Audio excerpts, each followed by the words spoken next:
One thing that I learned very quickly after ordination is that no one calls to see a priest when things are going too well. Even those people who have every advantage in the world come to me and say something along the lines of, "Father, my diamond shoes are too tight and there's no room in my wallet for my 50s. Jesus does not condemn wealth. Jesus, in his instruction, like what we just heard in today's gospel, he repeats many times. He says that it is easier for a camel to pass through the eye of a needle than it is for a rich man to enter heaven. And here's why. It goes all the way back into salvation history. Around the 6th century BC, a rabbi realized that there was a rampant misunderstanding among the people of God. They believed if things are going well, you must have done the right thing. And if things are going badly, you must have sinned. Remember the story of Job. And they're all kind of like standing over Job's bed while he's lost all of his property, he's lost his family, he's covered in boils, and they all look at him and say, "Wow, you must have really messed up." But here's the truth of the matter. Jesus is warning us that many things in our lives can become a distraction.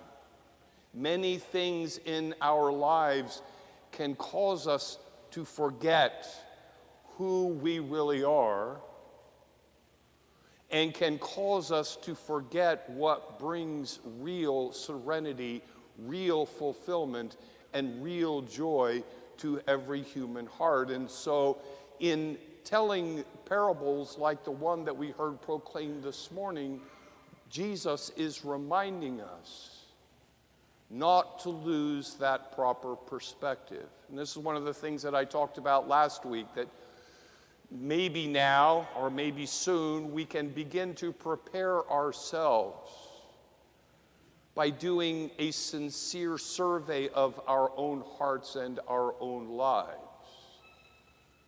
Number one, do I hear the voice of God in my life? Because you see, God never stops speaking to you. And if it ever appears as though you do not hear the voice of God in your life, it is not because God is not speaking, it is because you have gone deaf. And so the question should be, what is it that has caused me to lose sight of God's intention and God's presence and God's action in my life? And becoming aware of God's presence and God's action in my life, then what is he asking me to do? What is he asking my family to do? What is he asking my parish to do? What is he asking my diocese to do? What is he asking my nation to do? And as I receive clarity on those questions, how will that understanding shape my choices about the work and the activity and the relationships that I will pursue in the coming year or the coming 10 years? You can pick any time frame you want. But it's essential to remember that the measure of your life is not wealth. The measure of your life is not accomplishment. The measure of your life is not the good opinion of other people. It is not the absence of anxiety or despair or discouragement. And so let us go forward in this time, and I'm going to start calling it pre-Advent because I don't think it's too early to start preparing. But to sort of paraphrase Ignatius of Loyola, let us ask God, Lord, whether I am rich or I am poor, let it be for the honor and glory of your name. Whether I am successful or I am a failure, Lord, let it be for the honor and glory of your name. Whether I am sick or I am well, Lord, let it be for the honor and glory of your name. Whether I am anxious or I am in serenity, Lord, let it be for the honor and glory of your name. Lord, whether I am in anger or I am in charity, Lord, let it be for the honor and glory of your name. And perhaps even most importantly, Lord, only you know the hour and manner of my death, Lord, but let the hour and manner even of my death be for your honor and glory. That is what it means to hear the voice of God with an open and not a hardened heart. Is not to start slapping all kinds of judgments about the events of the world. Well, this was a good thing or a bad thing. This was a pleasant thing or an unpleasant thing. This was a planned thing or an unplanned thing. I feel like I'm doing well or I'm not doing well at all. That is not the measure of your life. The question becomes is not what is happening in your life. The real question is not even how do you feel about what is happening in your life. The question is, are you responding to the events of your life? And are you responding to the way that you feel about the events in your life in a way that brings honor and glory to God?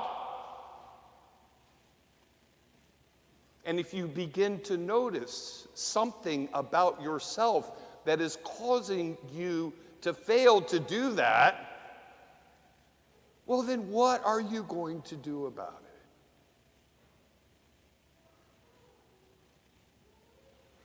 I saw Craig Davis not too long ago. And I told him, I said, Craig, what has happened is terrible. But you, particularly in your partnership with Melissa, have always been one of the clearest and most powerful witness to the presence and action of God in your life. And of all the time that we have spent together, and in all of the mission formation that we have participated in together, preparing ourselves to become clearer and more confident witnesses to Christ in our lives, nowhere did it say that you need the full use of your arms and legs in order to accomplish this. And so, Craig, here's what we're going to do. We're going to cooperate with all of your caregivers. We're going to be sure that you're going to become physically and mentally the best version of yourself that you can be. And when the time is right, you will rejoin us here at St. Francis to continue in mission formation, to understand, regardless of what the world has brought you, and regardless of how we feel about what the world has brought you, you will continue to grow and to become a clearer and more confident witness to Christ in the people that you will meet tomorrow and next week and next year and for the rest of your life. That is what a fruitful Advent is. A fruitful Advent occurs when you can go to the Lord with a very specific petition to say, Lord, this is where I need you. This is where my response to the events and the feelings about my life have failed to bring honor and glory to you. And Lord, I ask you for the grace to be set free. That regardless of whether I am rich or I am poor, a success or a failure, sick or well, thought well of or not, Lord, I want to bring honor and glory to you in all of the events and all of the activities and all of the encounters of my life.